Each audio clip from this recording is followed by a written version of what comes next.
Hey everyone, and welcome back to the Buds Mafia YouTube channel. Please go comment, like, subscribe. We would really appreciate it. On today's video, we're going to be doing the exact same thing we did for Team Canada and Team USA. We're going to be creating the 2030 Team Sweden Olympic roster. You know, there's going to be a lot more different names, a lot more younger names like there were on the 2026 roster. Leo Carlson, maybe a guy getting drafted potentially first overall this year. It's one a bit harder because I'm not too informed with some of the players in the SHL, but I'm very aware of the prospects and, you know, the AHL, maybe getting drafted this year, and some young studs who are going to be coming up into the system. So let's get into it. Comment, like, subscribe. Let's get into the video. Tavares coming out, sends it in a goal. They score! They score!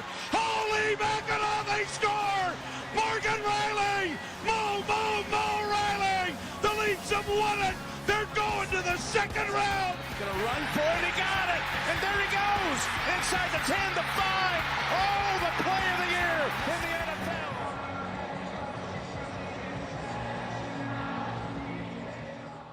All right, here we have it. The Team Sweden 2030 lineup. We're going to go from forwards to good, the defensemen, goalies, and extras to end it off. Starting off with the youngest person on the roster. Could be going first overall this year. I have Ivar Stenberg. For a while, I thought it was Ivan Stenberg, but it's Ivar Stenberg. I mean, at the World Juniors, people thought he was for sure better than McKenna.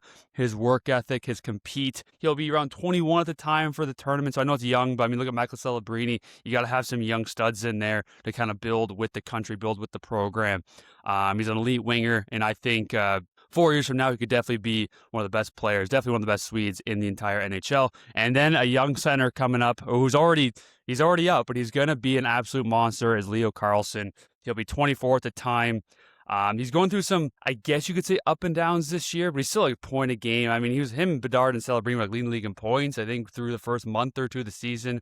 Went through some skids. But I mean, if you're going through skids at that young and you're still point a game, you got a hell of a future. He's, 6'1", 6'2", maybe, I think not even 6'3", still growing, over 200 pounds. He's going to be an absolute stud. And a number one center the Swedes definitely need. I think they need that catalyst, that Matt Sundin. I think Leo Carlson is going to be that guy. And then to round out the top line there, Lucas Raymond. I think he might be one of the most underrated, skillful players in the entire NHL. He's a point a game right now. He's one of the best players on Detroit. He was ridiculous at the Olympics, really showed off his skill, and I think that's a very scary top line. There's a workhorse down the middle with Leo Carlson, the young son on the left side, and the right winger who he'll be 27 at the time, right in his prime, can kind of do it all in the offensive zone. I love that top line. And then the next line, a lot more kind of veteran leadership. I would say Philip Forsberg, still one of the most craftiest. I mean, the Swedish coach didn't think so this year, but he'll still be on the team. He'll be around 34, but still, he'll still be that elite winger. He's got 48 goals, his career high. I still think he'll be in that top six. I think it was a crime that he wasn't getting more minutes at the past Olympics. And I have Petey still right down the middle. I mean, he'll be 30 years old. By this time in 4 years, he'll either be on a new team or maybe Vancouver will think about being more competitive at that time. I still think he has it in him. Does he still have that 100-point top 10 Selke nominee player in him? I think that's a lot to ask, but I do really think he still has that type of player in him to a caliber. And again, by that time, maybe he's on a new team, he's figured it more out, or Vancouver has started to be more competitive. So I really like Petey as that second line center. It could even be the first line center, but I think Leo Carlson is going to be a fucking monster. And on the right side, William Nylander. I mean, he's one of the best skillful players in the NHL. Doesn't really know much about the other half of the ice, but still over point per game player. Put up points in the Olympics. He was playing through an injury. He'll be a bit older. He'll be 33, but I think I like that second line of guys who will still be top players in the NHL, a bit older, but we can see those two lines kind of interchanging a first and second line. But I really like that top six. In terms of skill. And then the depth, I have Anton Frundell. He's looked great with Chicago already. I think it's 2 points in 2 games. I know he's a natural center, but he's played on the wing of Bedard so far. Could easily be the center of this line. You know, guys, depending on where the draw is, could definitely take the draw, but he's big. He's strong. He's had a great season in the SHL. He has an absolute lethal shot, so he can play that wing. Can kind of play more of a defensive role as well. That's why I like him on this third line. Could definitely be the second line center. Who knows where Petey is, but I'm confident Petey kind of climbing the ranks still, or still being that elite center. But I like Anton Frundell in that third line. And then I have Frundell will be like 22 at the time as well. And then I have Joel Eriksson-Ek. I mean, I didn't realize how old he is already. I mean, 29. It's not like crazy old, but he'll be like 33 at the time. He's an elite two-way center, Pesk. Obviously, he's asked a lot of in Minnesota for the lack of center, but on a stage like this, a third-line center role was perfect. I think the Olympics he was asked maybe to do too much, just like in Minnesota, but with Leo Carlson coming up, I think it's a lot better. But a third-line role of Anton Frandell and Joel Eriksson-Ek. And Jesper Bratt, I know he's definitely more known for the skill who can kind of carry that offense, but you have Eriksson-Ek, who's that two-way elite defensively, pass center, and Frandell can maybe do the same, who also can shoot the puck, and Bratt can kind of facilitate all the offense on that line. Fourth line, I have William Eklund. Is he a fourth line archetype type player? No, but Sweden doesn't really have a ton of those, and I think he's already continued to improve. William Eklund in 4 years could even be climbing the ranks for how well he's been doing on San Jose, and he kind of has that like pesky shitheadness to him. I think he can really be that type of player. And be that kind of rat that Team Sweden needs, and also provide some offense. And then I have Noah Östlund of Buffalo. He'll be 25 at the time. He's had a very sneaky season with Buffalo. He plays the right way. Big fan of his game, and I think he kind of fills that archetype of a fourth line center on a tournament like this. And then rounding out, I have Adrian Kempe. He'll be a bit older. He'll be 32, just like some of the other guys, but I mean, he's big, he's strong, he has that nastiness, like I said, with Eriksson-Ek and maybe what Eklund can do, but Kempe still can score goals. By that time, he understands what it takes to win. He's been along for a long time. Not saying he'll win in that time span, but he understands what it's like to succeed at the top levels, and I think he can kind of play up and down that lineup. Moving on to the defense, I have Philip Broberg. Big fan of his. St. Louis is kind of a dog shit team. Not kind of, they are, but I think he kind of reminds me of Rasmus Dahlin, who I have him playing with. Broberg, big, strong, smooth skating. I don't think he can get to the type of Rasmus Dahlin. I think Dahlin's one of the best players in the NHL, but I think him and Dahlin will play great together. Dahlin's very comfortable playing that right side. Did a lot in Buffalo, whether it was playing with Samuelsson, Power, or Byram. There's so many lefties on that team, and I think he did so in the Olympics as well. So he can kind of play any side, and I like the skating and puck moving, vision, everything of those top pair I really like. Then I have a pair of Detroit defensemen, Simon Edvinsson and Axel Descending-Pellikka. Descending-Pellikka was just sent down to Grand Rapids, I think, just a few days ago. But his offensive instincts are there, his offensive talent's there, and 4 years from now, I think he'll start to figure it out. And he'll be paired with his partner,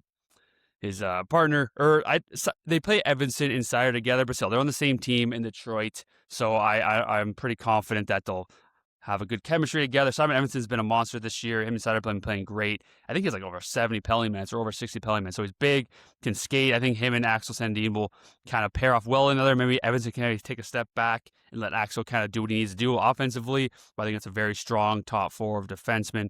Next pair, I have Gustav Forsling and Tom Willander. Tom Willander, I know Vancouver is dog shit, but I think he's actually been a bright spot for that team. Very underrated. He's big, he's strong, big righty, can move the puck. You look at minus 14. Well, Vancouver has 8 wins in their last 40, so it's kind of hard to blame him for that. And Gustav Forsling, we all know who he is. The most consistent shutdown defenseman, great skater, lefty, righty. I really like that pair as a bottom pair. In 4 years, I think Willander could be a very, very reliable top 4 defenseman.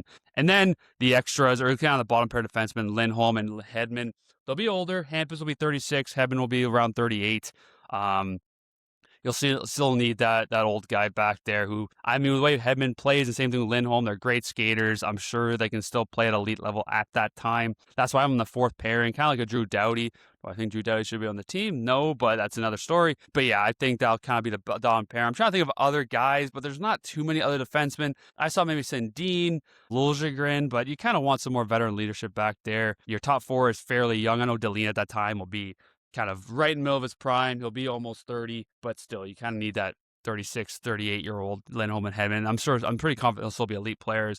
In goaltending, the third goalie, he won't play a game, but I'm pretty confident he'll be there, is Dennis Hildeby. I mean, he'll be only 27 at that time. He's 24. We've shown a lot with the Leafs. You can call me a Leaf jock sniffer, which I am, but at the same time, I think he can climb the ranks, and whether it's in Toronto or somewhere else, I think he can be a very solid goaltender. Again, he's only 24 right now. He'll be 27, 28 when the tournament comes. I think he'll find a home.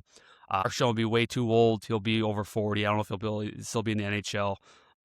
Same thing with Linus Ullmark. And then I have the 2 Minnesota goalies, and we'll see if they're both in Minnesota by that time. But I have Philip Gustafsson and Jesper Wallstedt. Gustafsson has a lot more consistent this year. And Wallstedt at his best has been unbelievable, but he's showed some inconsistencies. But at that time, I mean, he'll be 26. He could be an absolute Vasilevsky type monster in terms of consistency, domination. And Gustafsson will be that steady presence at only 30 years old still. So I really like their goaltending trio. And then the extras, I have Mika Zibanejad and Simon Holmstrom. Holmstrom has been a pleasant surprise for Islanders fans. I think he has over 40 points. Great two-way guy. I could definitely see him slide into that bottom 6 role for guys who maybe aren't kind of opting into that defensive role. Maybe they need to, so I like him. And Zibanejad, I think he gets shit on a lot, and probably by me, but I mean, at this point in time, he's a top leading Swedish goal scorer in the entire NHL right now.